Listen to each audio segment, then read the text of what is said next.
If you're watching this from Texas, Florida, Arizona, or anywhere in the American South, the idea of living through a 100-degree summer without air conditioning probably sounds like a cry for help. You walk into your house, hear the AC kick on, and your will to live returns. But right now in Europe, only around 1 in 5 households has air conditioning at home. And even when summer heat waves push temperatures past 100 degrees, installing air conditioning still isn't the first solution many Europeans reach for.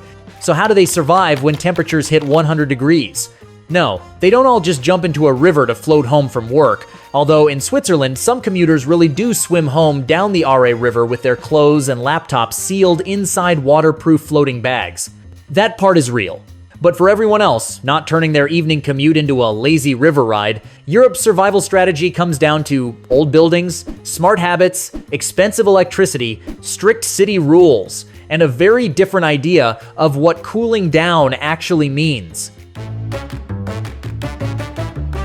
Think about it. If your American apartment gets too hot, you drive to Walmart, grab a $150 window AC unit, slide your window up, and drop it in.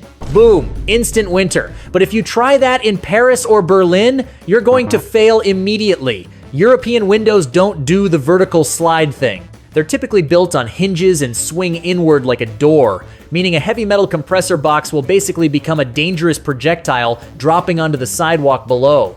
And don't even get me started on trying to install a proper central HVAC system. Good luck drilling a giant hole through a 200-year-old protected historic brick facade just to hang a loud, dripping plastic box over a scenic street. In many historic districts, local preservation laws make getting a permit for that nearly impossible. Even if you miraculously win that battle, the utility bill is waiting for you. In countries like Germany and the UK, electricity can cost dramatically more than what many Americans are used to. So running a power-hungry cooling system all summer isn't just a comfort decision, it's a financial one. So what do you do when technology is expensive, local laws are strict, and your building was never designed for modern AC? You stop fighting the heat and start outsmarting it.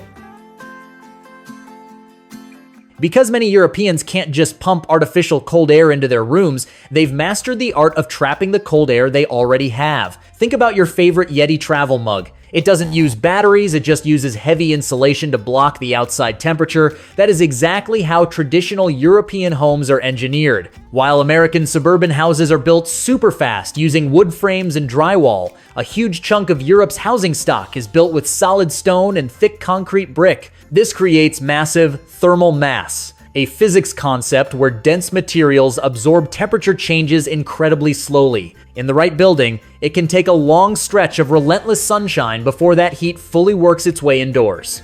To make this work, locals follow a strict daily ritual. Around 7 in the morning, before the sun gets aggressive, the windows close and the heavy external shutters come down. The house goes into total lockdown. From an American point of view, this feels backwards. Why are we sitting in the dark like vampires with mortgages? Because the glass is the weak point. If you block the sunlight outside the glass, the heat never gets a chance to enter. An old ground floor apartment in France can feel shockingly cool deep into the afternoon without the AC ever turning on. But this old school trick has one fatal weakness. It only works if the nights cool down. And lately, that's exactly what's starting to disappear. When a heat wave lasts for weeks, even those thick stone walls finally heat up, turning the house into an oven. Some people get creative. You'll hear stories of locals dragging their mattresses down into concrete cellars because basements naturally stay cool like a refrigerator. But for most people, when the indoor air stops moving, a tiny fan upstairs just starts making the sound of a lawnmower losing confidence. And that's when they activate their ultimate cheat code. While Americans are white-knuckling their way through a 40-hour work week in a freezing office, parts of Europe just empty out. In the US, a heat wave usually means life continues exactly the same, just with the AC cranked up. You drive in an air-conditioned car, shop in an air-conditioned Costco, and watch your electric meter spin like a game show wheel, because taking a whole month off is a total career red flag. We get a pathetic 10 days of PTO if we're lucky, and we're often too terrified to use it. But in Europe, the system is set up differently. Every country in the European Union legally guarantees workers a minimum of 4 weeks of paid annual leave, and many workers get even more. In late July and August, cities like Paris or Milan can feel like they just lost half their residents. Locals straight up evaporate. They aren't staying home to sweat through a heat wave. They migrate en masse to the Alps or the coast. In some southern regions, daily life has historically bent around the hottest hours, slower afternoons, longer breaks, closed shops. Because honestly, why fight the sun at its strongest? Think about the contrast here. The average American spends thousands of dollars to transform their house into an icy fortress just so they can stay inside and answer emails. In many parts of Europe, the system gives people more room to spend time escaping the heat instead of just paying to overpower it. The American mindset is, make the indoor environment perfect so work can continue. The European mindset is closer to, maybe the human body was not designed to type spreadsheet formulas in a glass box during a heat alert. And honestly, they might have a point. But as the planet gets hotter, even a month in the mountains isn't enough to solve the bigger crisis. What if cooling one apartment at a time actually makes the whole city dangerous? When an American looks at a heat wave, we see a personal problem that needs a personal technological fix. If your house is too hot, you buy a bigger AC unit. But urban planners look at this and see a toxic, catastrophic loop. See, air conditioners don't magically destroy heat, they just pump it from inside your room directly onto the street outside. One single unit is a drop in the bucket, but picture millions of them packed into dense, tightly clustered historic cities. That waste heat piles on top of the urban heat island effect, where asphalt and concrete absorb heat during the day and release it slowly at night. A climate simulation study in Paris found that widespread air conditioning can raise nighttime street temperatures by several degrees Fahrenheit in high-use scenarios. It literally turns the streets into a giant cast iron skillet for anyone walking outside.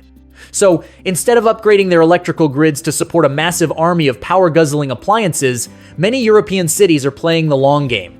They are investing heavily in engineering the outdoor environment to cool down the entire community naturally. Trees are not decorative in a heat wave, they are infrastructure. Cities are planting millions of them to create massive canopies of natural shade over sidewalks and tram stops. They are mandating white reflective roofs and green corridors covered in living plants. The goal here isn't to make every indoor space cold enough to store lettuce. The idea is simple. Instead of forcing every household to solve heat alone with a compressor, cool the streets everyone shares. Now, obviously, this setup isn't flawless. While traditional hacks, thick stone walls, and long vacations have worked beautifully for decades, climate change is rapidly rewriting the rulebook. When outdoor temperatures start hovering around 105 degrees for weeks at a time, even the most massive brick fortresses eventually turn into ovens. More people are reaching their breaking point, and every major heat wave now seems to trigger another rush on fans and portable AC units. The future probably won't be Europe never uses AC, it will just be smarter than that, utilizing eco-friendly heat pumps, tougher building standards, and greener streets. Because at the end of the day, cooling is about more than just a thermostat. It is about the house you live in, the trees above you, the hours you work, and the vacation you're allowed to take. But hey, I want to hear your side of the story. If you're American, comment the highest indoor temperature you'd tolerate before you start Googling portable AC near me. And if you're watching from Europe, I need to know your survival method: shutters, basement, cold shower, or suspiciously long vacation. And if you liked this breakdown, smash that like button to help us beat the algorithm, and hit subscribe so you don't miss our next video. Stay cool out there, however you manage it.